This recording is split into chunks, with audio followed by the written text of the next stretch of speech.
welcome back to another Bat Monday, and today we're taking a look at the Batmobile Bat Missile. So this vehicle is pretty cool, very sought after vehicle, and without further ado, let's take a closer look.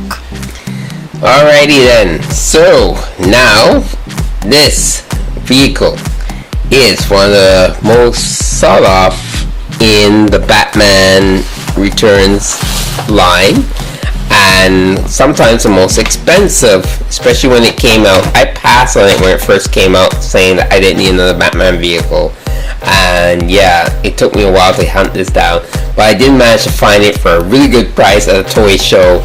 As you can see, the reason I found it for a good price is because somebody put the stickers on the wrong side and the outside. I haven't really removed that yet to put in the right side, which is supposed to be in the inside, as I'll show you momentarily.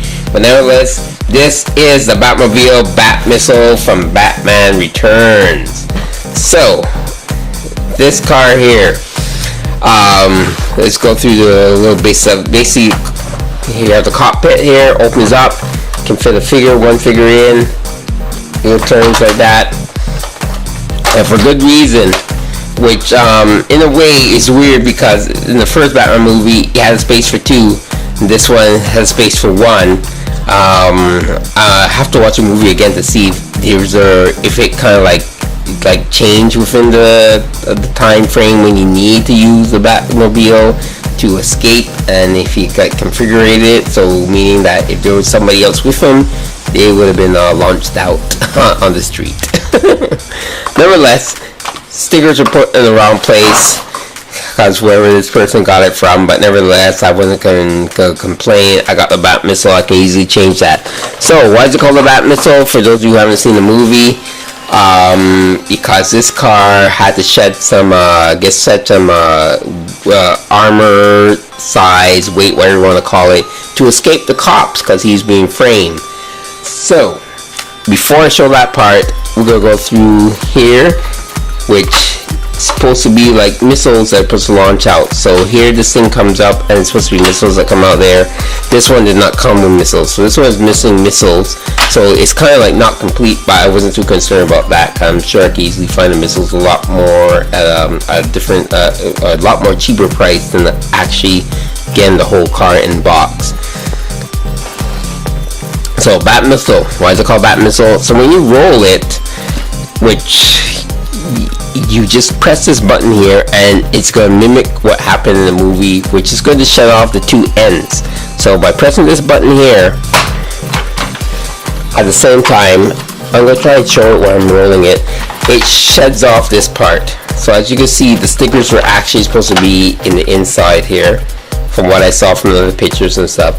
But it's really well detailed for a car from the 90s that, you know, show you all this like detail of like how the Batmobile looked. And the fact that Batman can do this was really, really cool. So there you go. So basically what happened is that he just ejected the two side panels to go through this really, really narrow alleyway to escape the police. And this is what he was left with, which is what they call the Bat Missile. And yes, this is what he drove all the way back to the Batcave. And I remember seeing that scene and wondering, well, how's he going to get back the other parts? How's he going to build the Batmobile? Like, who does that? Like, those things are heavy, so how are you going to get those things back? Like, how are you going to ship it and get it back to your Batcave? Well, anybody knowing that you're Batman? That was one of the things that were going through my head when I saw this scene, and I thought it was kind of funny at that point. But yeah, I thought it was cool when I saw him do that, but at the same time, I'm like, well, how's he going to get these things back now? So you can see here at the bottom, this part is just like, you know, sculpted fake plastic here, there, and there, but these are actually real rolling wheels here and here, which is, you know, different spots and odd for like a car vehicle like this.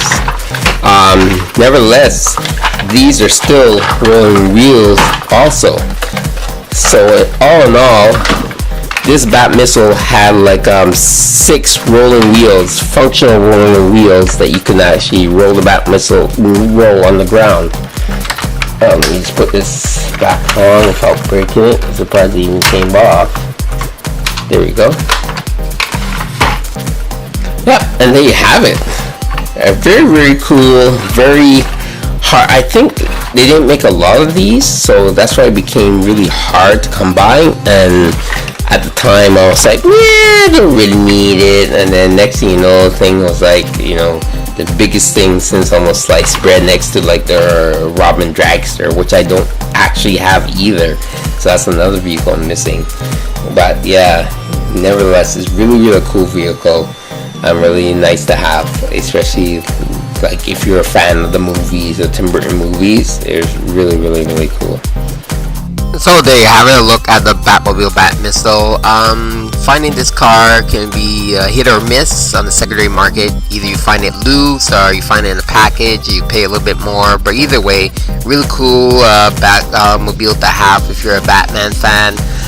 Really neat concept that they did for the movie when it first came out. And don't forget to hit that little notification bell there in the corner to be notified when I put more cool videos. Until then, like I always keep saying, enjoy your toys and keep playing. Scorpion72 out.